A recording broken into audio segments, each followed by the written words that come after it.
Hi guys, and welcome back to Eden's Angora. Or is it? It's been a while, hasn't it? We need to have a talk. So I guess it's been at least 6 months since I've worked on my YouTube channel, maybe more. A lot of things affected that decision, but the long and short of it is with the economic changes that the world has been experiencing, I had to figure out how to make a living. And honestly, Eden's Angora, I pushed pretty hard for a few years to try to make it work as at least a supplemental income, and it just wasn't working. And I found myself continuously in this cycle of burnout, trying to put a lot of pressure on the operation to have success, and YouTube was another part of that for me. I invested a lot of hours in making videos for you guys, and while it was fun, there came a point where I was like, what am I doing? Like, I can't survive this way. And unfortunately, we all have to live in the real world. So the question remains, am I still doing Angoras? What happened to Eden's Angora? And will I ever get back to it? So, not to keep you guys waiting for forever, but the long and short of it is, yes, I do still have bunnies. They are completely moved. The Rabbitry is completely redone, and it's in the barn. So let's go. So first I'll show you this wall. I've been working really hard on my riding lesson program. That's what I did for work as a teenager, and I really struggled mentally for a long time to find some kind of work that would complement the rabbits and not take me away from them. I was putting in a lot of job applications and having interviews with places that would make me give up the rabbits.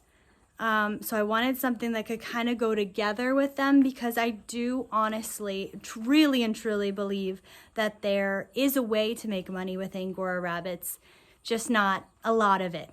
And I plan on taking you guys on that journey with me. So that's the other part of the equation, is do I plan on getting back to YouTube? And the answer is yes. Yeah, I've actually learned quite a bit about filming and how to make a channel successful since we last talked. So hopefully those things will combine into making this a beneficial arrangement for everyone. But I have really missed sharing this with you guys, and I've missed my fan base. So feel free to drop a comment and say hi. But I feel like this time off was really important for me, and it enabled me to clarify my vision, to experiment further. I actually have been doing a lot of festivals and sitting at those festivals and being like, man, I wish I was making a video right now. I wish I was sharing this journey. But I really needed that quiet time to help redefine, what my mission is going forward and what things I needed to compromise on. Because yes, I needed to compromise on some things in order to make this dream work. The fact is doing every part of the process by hand, as passionate as I am about that, and doing single source garments, so garments made from a single rabbit, that you have a picture of that rabbit and you know where your hat or your scarf came from. That's still really important to me. But in talking with other fiber enthusiasts, I've seen kind of what matters to other people, what matters to my customer, and that's become part of what's important to me, and it needed to. So let's talk a little bit about the rabbits that I kept, who's here, and where are we going from here. So this is an overview of the Rabbitry now that it's moved into the barn. I really needed to minimize the amount of rabbits that I kept for this transition, and now we're working on expanding the numbers back. This is my litter of sable German Angoras, and I am just so excited about them. They are by far my favorite litter I've ever produced. See, I have to check this one's nose to make sure. That is a fuzzy that is just so stuck to her nose. But it is indeed a fuzzy, so now we can move on mentally. All of my rabbits have been really, really healthy, and any lines that I had problems, I got rid of those lines, and I'm just so excited about the future. So I've been focusing on some rare colors like sable, and I'll probably keep all of these babies. There's their father, Hidden Springs Birch. He is a red-eye white production buck. All of the original imported production animals were red-eye white, so colored Angoras or colored Germans were crossed in by adding French, and we're still working to get production of colored German Angoras back up. I also have giant Angoras, so this is Blueberry, my lovely chestnut doe, and she's from Bishop's lines on both sides. I'm really happy with her. She has no maintenance whatsoever, the sweetest personality, and she's definitely the foundation of the giant Angora line I hope to produce here, which is even more exciting now that chestnut giant Angoras are showable. This is her right before her shearing. I blew her out just to get her all ready to go, and she produced 4.4 ounces of prime.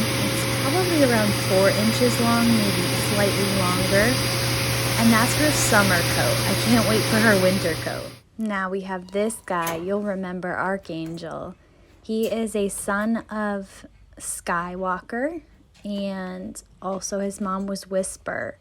So Whisper is out west with a friend of mine, and Archangel is definitely the best of both of those lines. He has all of the qualities. I mean, literally, he's just amazing in every way, and he's going to be the foundation of my Vienna line going forward. I do have goals of creating a Vienna rabbit that is also high production in the end. Now we gotta I've gotta come up with better systems for cage cleaning. Now this girl is, she's a little bit testy. This is a daughter of Blueberry. She's a giant Angora doe, and she's a chinchilla, which is extremely rare. She's lacking in personality at the moment, but she is only 5 months old and hormonal. Now this rabbit is one of my finest achievements ever. She is a very rare seal, and she is the mother of that entire litter of sables that you saw earlier, and with Birch as the dad. She's hanging out in our new play area, which I hope to expand in the near future. Another really cool thing is that I moved my woolery back into the big room that I originally started in, and Nick even bought me this huge cube organizer for our anniversary to help keep my projects organized and together. Let me switch the camera around and show you some of what I've been working on. All right, so it's super duper messy in here, but it's always that way when I get home from festivals, and I've done several, as I mentioned. So adorable bunny butt on the wall now, right? I have these in my hand to show you. So these are some of my really beautiful bracelets that I'm excited to showcase at the Winter Festival coming up in December. And also for that festival, I made this super cool woven scarf. I actually have multiple woven pieces that I've done lately. I made this super cool BFL, which is just, yeah, awesome. Some yarn right here. I mean, I feel like I have been more active making things. Look at that super squishy oversized hat, and that is from Blueberry, that wonderful Angora. Yeah, I've been working so hard. I feel like last time we talked, I wasn't focused on the creative side of things. You know, I really needed this break, I guess is what I'm trying to say. Like, I'm so happy to be back with you guys. I feel like I'm a better person and I have more to share now. I mean, look at this. official. That was pretty nice, that Shenandoah Valley Fiber Festival. I'll probably do that again next year too. It was super nice. Being able to tell you that with everything that I've been through, all the changes that I've made in my life, like I'm still holding on to this dream, and even in fact learning through it and growing through it. I have so many more rabbit goals than I had, and so much more stock than I had. I'm really proud to be able to show you guys all of my mess, you know, that the rabbitry is not perfect. This room is far from perfect. I'm far from perfect, but here I am still making this dream work, and hopefully that inspires you to do the same. Thank you so much for watching this video. You know, I feel a little bit bad because I feel like I abandoned you guys. I didn't feel like the world needed my contribution bad enough to keep doing it, I guess, in that way. In some respects, I think I've already said this in a previous video, but YouTube's a little bit lonely sometimes for the actual like content creator. Without comments and things like that to keep us going, it's so easy to feel like the 6 or 7 hours that we put into editing and, you know, filming each video is just not worth it. Like it's so easy while you're talking to a camera to feel like no one's hearing you or no one cares. And I know that we all feel that way in different aspects of our life. So when I opened up my YouTube after, oh my gosh, after 6+ months of not even looking at it, you know, and saw how many subscribers I had, it was over 800 at the time. I was just like, oh my gosh, like there's 800 people. Sorry, there's a fly on my camera.